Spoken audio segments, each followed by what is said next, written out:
Menurut satu dulu ini ya. makanya deh, Pak. Dari awal, dari pertama dulu nih, kira-kira yang mana dulu nih?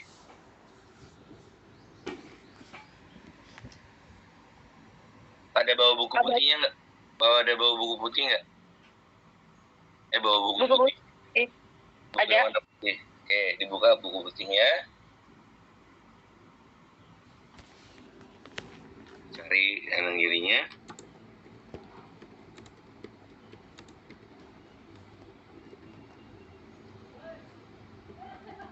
Udah? Taruh Pak, taruh.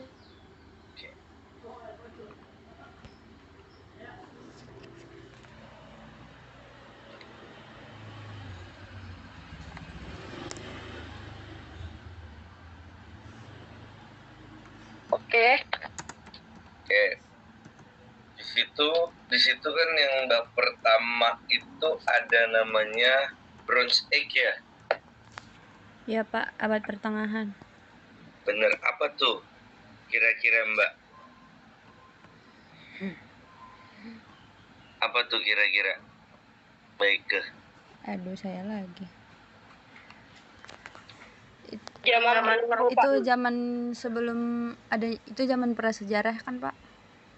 Betul. Nanti nggak tahu ya, mungkin nanti akan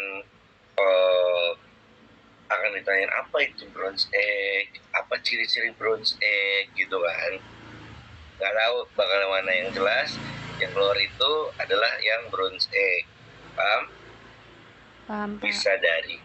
Bisa dari arti dari Bronze Age, arti dari bisa ciri-ciri dari Bronze Age, bisa dari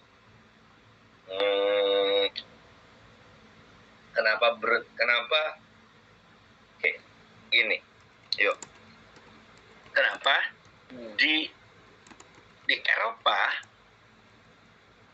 tidak dimulai dari namanya Pithecanthropus erectus? Kenapa langsung ke perunggu?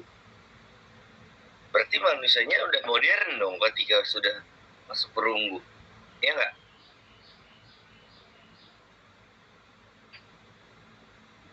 Gimana teman-teman?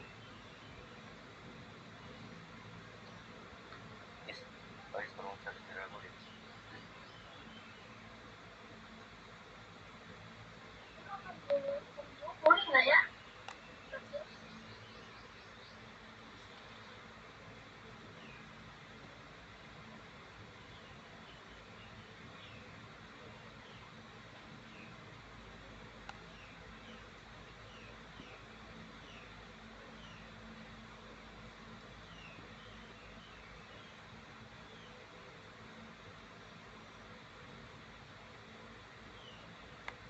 Kayak ada yang tahu jawabannya?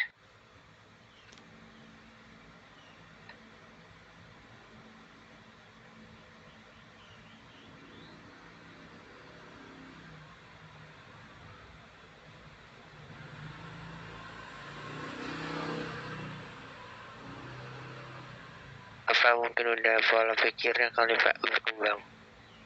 Apa? Coba Pak ulang pertanyaannya. Kenapa di Eropa ya teman-teman dimulainya dari zaman Bronze Age? Kenapa nggak dari zaman Pithecanthropus mungkin?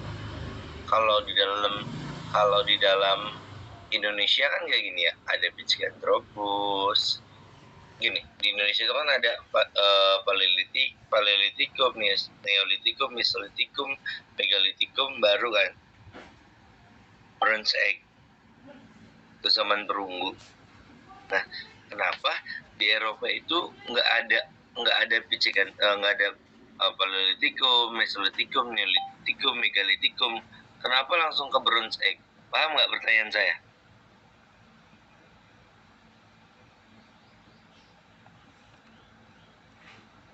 Halo, paham nggak?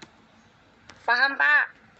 Oke, silakan coba dicari terlebih dahulu. Kenapa sih?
Gimana ketemu jawabannya?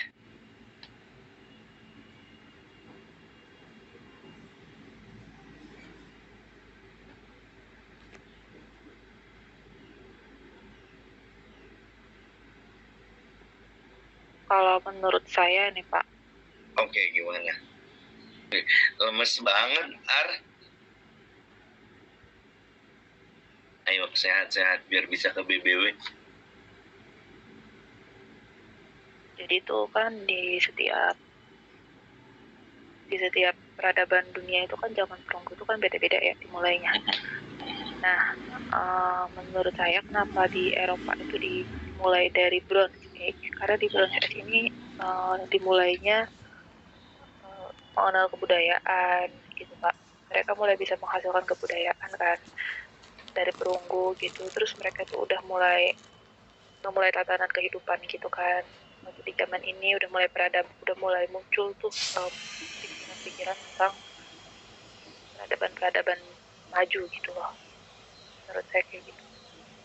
Oke teman-teman, oke bagus. Ini teman-teman pada nulis nggak pernyataan dari Mbak Riani? Ditulis nggak kalian? Oh, kalau saya ditulis Pak. Gimana Kak? Ditulis sama direkam rekam suaranya. Oke, mantap.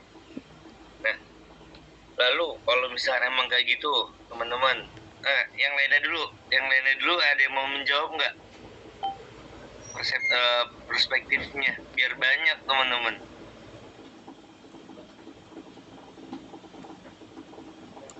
Oke, nggak ada. Lalu yang selanjutnya, kalau emang ada Bronze Age teman-teman, kalau memang pernyataannya ada dimulai dari zaman Bronze Age ya, kira-kira di zaman perunggu ini apa sih yang membuktikan bahwa memang ada zaman perunggu di Eropa?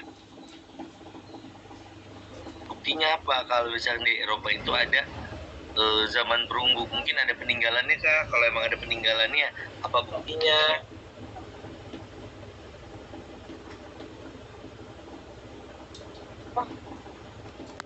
Gimana Nan?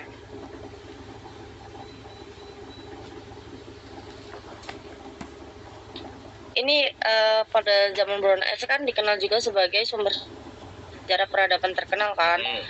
Salah kan di sini kan dia udah bisa mengikis batu dan tembaga, mencampurkannya dijadiin alat-alat kan.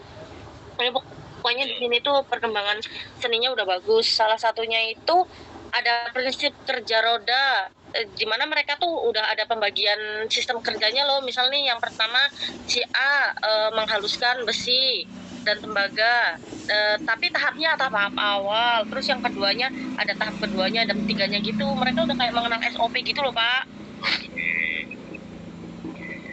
Oke, saya tidak membenarkan hal tersebut. Dan memang nanti kalian harus tahu gitu pertanyaan apa yang saya akan utarakan itu. Dari tadi sudah ada beberapa pertanyaan yang saya utarakan. Tolong diperhatikan ya. Lalu kedua,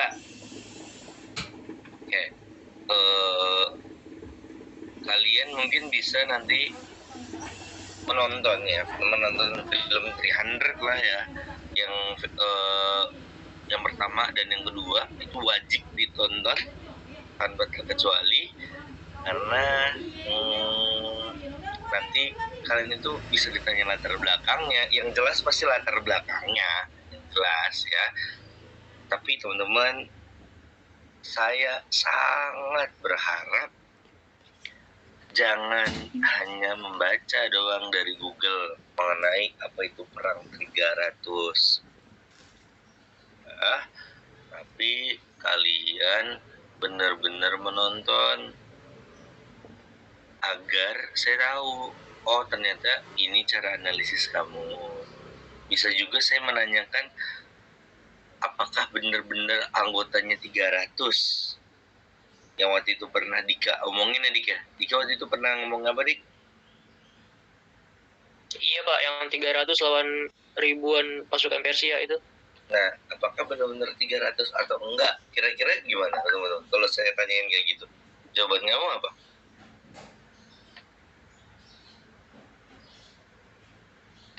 Bisa aja 300 cuman kayak untuk eksistensi aja gak sih? Terus Sebenarnya tuh nggak nyampe 300, kan bisa aja. Cuman angka aja, biar kayak kelihatan banyak aja. Lebih bahkan.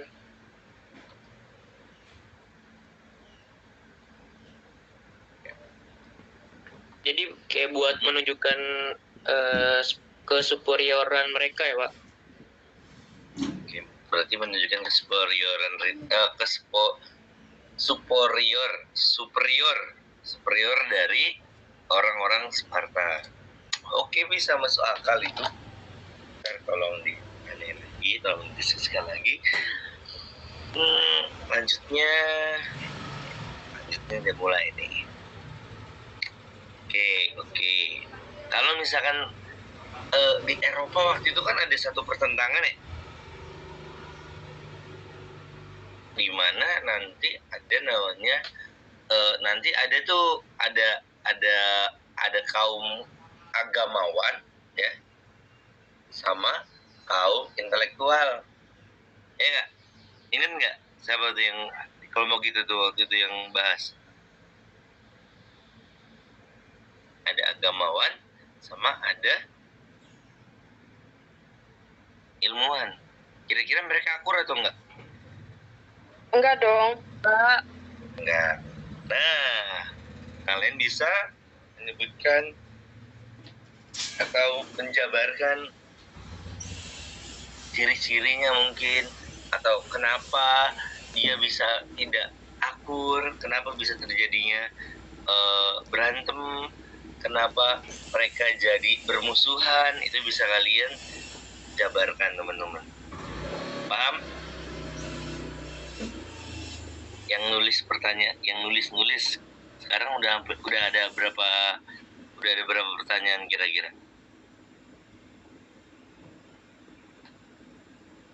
Ada yang nulis nggak?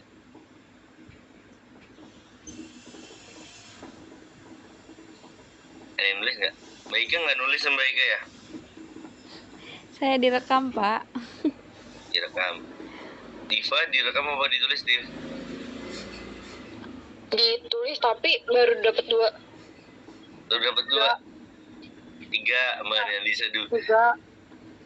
Mbak Nandisa 3, Putri 2, Mas Dika, Pak. Mbak Marwin 3, Diva Aryani Ada 4 deh. berapa? 4, Pak. Sama 4. tadi. Oke, good. Nanti tolong bertukar jawaban. Lalu pasti udah tahu lah ya, ada namanya reformasi gereja. Ya, reformasi gereja, kamu tahu apa yang harus kamu kira-kira kalau ada reformasi gereja, kira-kira pertanyaan saya apa? Dark Age. Dark Age? Apa kira-kira kalau ada reformasi gereja, kira-kira pertanyaan saya apa? Pertentangan ilmuwan sama kalau orang-orang gereja. Kalau pertentangan ilmuwan itu yang tadi, Mbak. Kalau saya reformasi gereja berarti apa nih? Apa yang menyebabkan dan melatar belakangi terjadinya reformasi gereja? Nice. Tuh.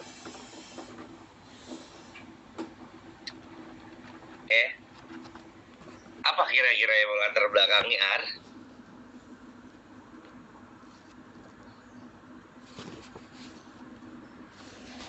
Apa yang melatar belakangi?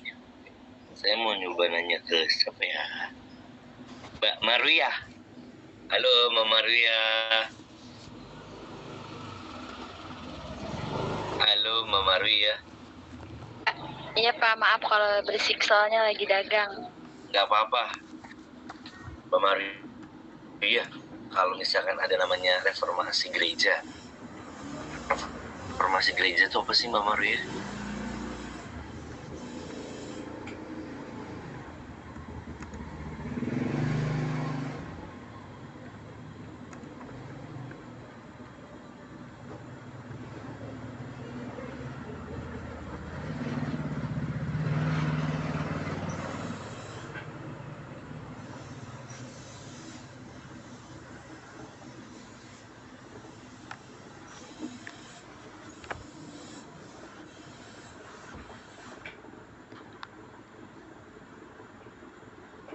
Gimana? Mungkin karena ada penyimpangan kali ya Pak, yang adanya surat pengampunan dosa. Itu kan harusnya buat kegunaan gereja, tapi dipakai sama pendetanya untuk kepentingan pribadi. Oke, ada yang lain? Marwiyah. Kenapa? Tadi kan suruh jawab Marwiyah. Greget Kak.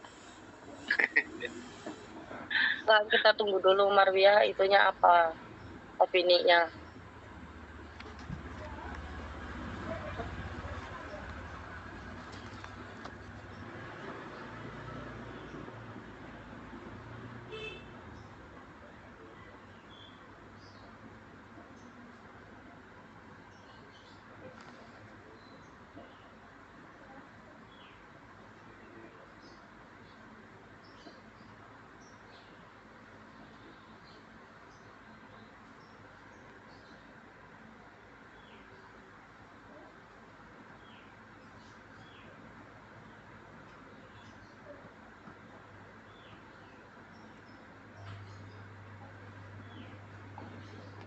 Teman-teman, maaf baru baca WhatsApp-nya dari Mas Jufri. Ini yang meninggal siapa nih? Bosnya Pak. Oh, oke.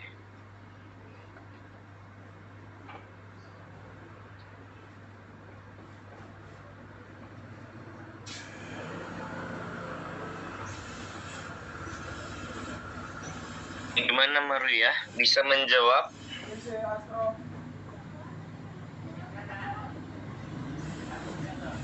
Gimana Mar? Oke, gimana Mar? Bisa nggak? Belum bisa. Bisa. Silakan Mbak Ike. Apa Mbak Ike? Oh, itu tuh mereka tuh terlalu mengejar ke dunia nggak sih Pak? Daripada kesucian dirinya gitu. Oke. Ngejar dunia. Contohnya gimana Mbak Ike? Oh, kayak yang dibilang sama Kak Dipa tadi, kayak kepentingan diri sendiri kan itu kayak apa sih, memanfaatkan dari pengampunan dosa itu, surat pengampunan dosa itu bukan? Oke. Lukman, gimana Man? Sebentar Pak. Oke. Pokoknya teman-teman coba saling dibaca reformasi gereja. Saya kan menanya. Itu bukan yang zaman kegelapan ya Pak ya? Yang apa namanya? Tuh, orang udah diinin. Soalnya aku lupa sih Pak. Kalau udah dibaca nih, ketemu kerjaan udah lupa lagi. Dan baru dibaca lagi. Oke. Mbak Diva Aryani. Iya Bapak. Gimana Diva Aryani? Menurut saya, reformasi gereja itu kan adalah upaya yang dilakukan oleh orang-orang gereja itu untuk memperbaiki dan mengembalikan ajaran gereja ke jalan yang lurus. Yang melatar belakangnya itu karena adanya penyimpangan yang dilakukan oleh gereja Katolik. Terus tadi Pak, adanya surat pengampunan dosa itu. Oke, mantap. Tolong nanti dicatat juga jawaban dari Mbak Diva. Mbak Diva ngomongin reformasi gereja, tapi lagi di pesantren nih. Ngeri banget Mbak Diva. Oke, lanjut. Oke. Yang terakhir kamu dulu. Yang terakhir itu saya meminta kamu untuk membuat tabel teman-teman. membuat tabel apa tabel sih namanya? Table. Tulisannya tabel. Tulisannya tabel. Ininya table. Ya itulah ya, membuat table atau tabel tentang perbandingan teman-teman. Perbandingan apa? Perbandingan dari Perang Dunia 1 sama Perang Dunia Kedua. Contohnya Perang Dunia 1, Perang Dunia Kedua, ada ciri-cirinya, sebabnya, akibatnya, tokohnya, dampaknya. Paham nggak? Paham. Banyak.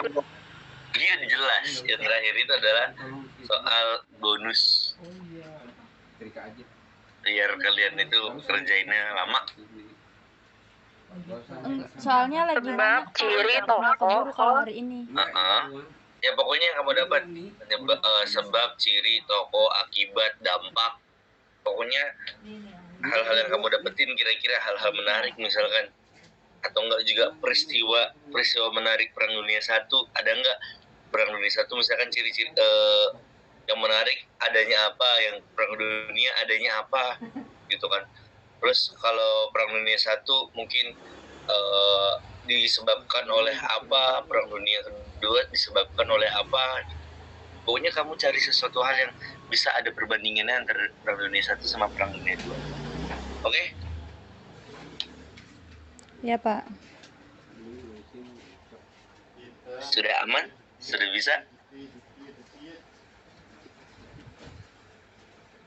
Bismillah, Pak. Oke, ada lagi yang Bismillah ya Pak. Bapak izin bertanya. boleh Mbak Maria? Pak, itu kan kemarin kan ada yang perang dingin itu yang dipresentasiin sama Kanan Desa sama Kak Aryani ya Pak ya. Terus kalau misalnya belajar dari situ nggak apa-apa kan Pak?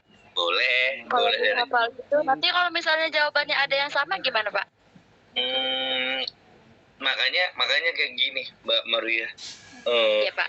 Kalau di dalam membaca nanti jangan asal tadi dari kemarin Mbak Aryani sama Nadisa.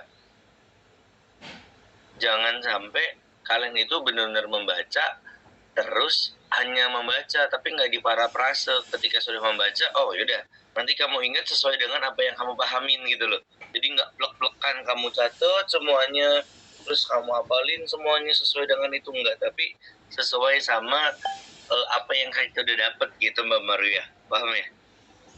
Iya Pak, makasih Pak. Oke, sama-sama gitu. Oke, ada lagi pertanyaannya teman-teman? Ini kan untuk kisi-kisi Eropa, Pak. Yang Amerika Latin. Oh, perlu juga Amerika Latin? Boleh Ya dong Allah, Pak. Paket dong. Amerika Latin, nih. Iyo. Lebih gampang Amerika Latin. Nih, kalau di sini sama ada tabel, ya. Kalian tuh membedakan antara Amerika Utara sama Amerika Latin. Amerika Utara sama Amerika Latin dari aspek geografisnya mungkin ada, ekonominya, politik, sosial budaya.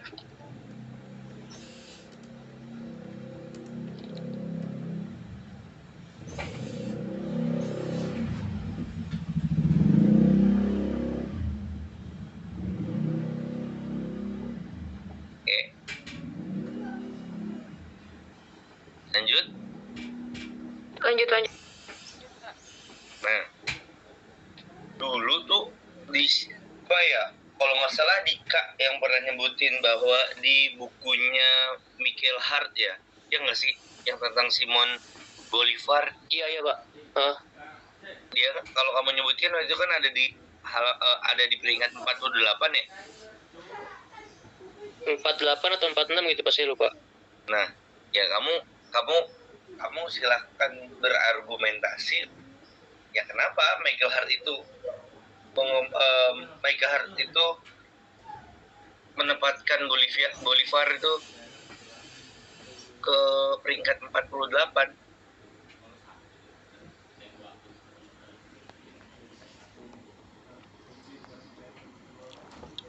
Terus yang selanjutnya kamu silakan perdalam mengenai San Martin, teman-teman.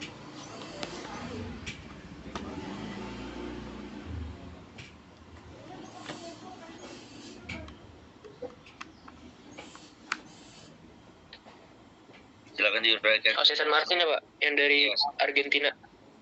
Oke, mantap.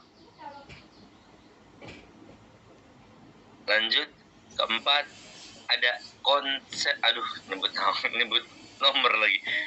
Oke, nggak apa-apa. Yang keempat itu silakan kalian pelajari tentang konsep real. Yang keempat tentang regionalisme.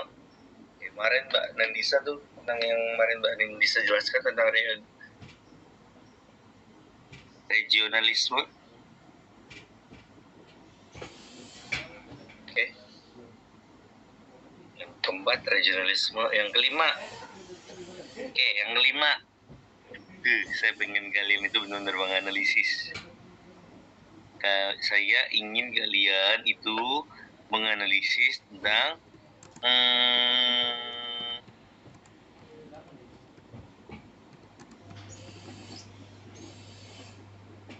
kalian itu harus bisa menyimpulkan hubungan Amerika Serikat sama kawasan Amerika Latin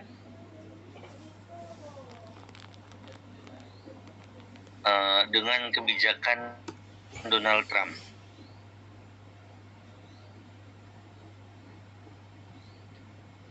Paham nggak yang nomor 5, teman-teman?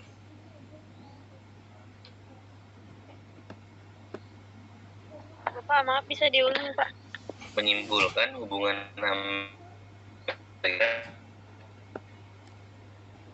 kawasan Amerika Latin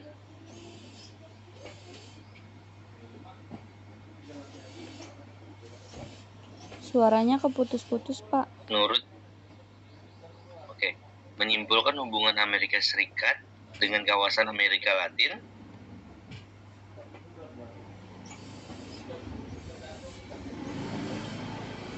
sesuai dengan kebijakan Donald Trump.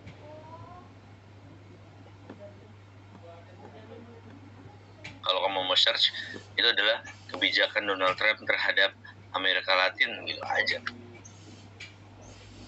Ini ada sangkut pautnya sama imigran gelap nggak nih Pak? Ya. Ada Mas ya. Tapi awas aja jangan nyebutin cuma satu imigran gelap. Saya kasih nilai 1 doang kamu.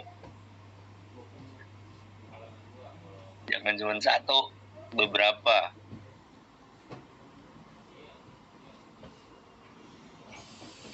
Ada lagi pertanyaan?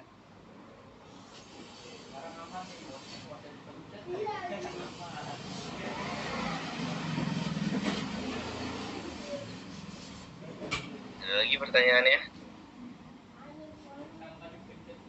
Oke, ingat teman-teman, 2 minggu ini kamu akan ada beban. Bebannya itu adalah membuat paper Amerika, membuat paper Eropa, belajar tentang Eropa, belajar tentang Amerika Latin. Oke. Ada yang lagi mau bertanya?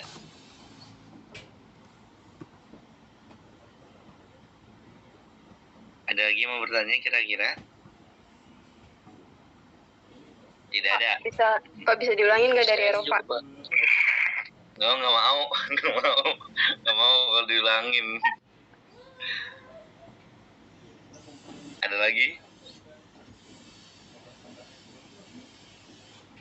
Gampang Eropa mah, baca aja buku putih bisa dah pasti.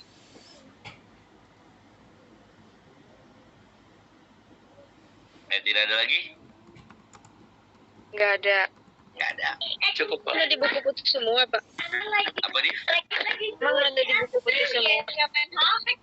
Kalau dibilang ada enggak semua di buku putih semua, yang tidak ada di buku putih itu hanya nomor terakhir yang Donald Trump. Ada nggak sih di sini? Kan nggak ada Donald Trump kan? Ya di sini nggak ada Donald Trump. Nggak ada. Yang ini tidak ada Donald Trump. Yang Donald Trump itu nggak ada Donald Trump berarti harus mencari sendiri.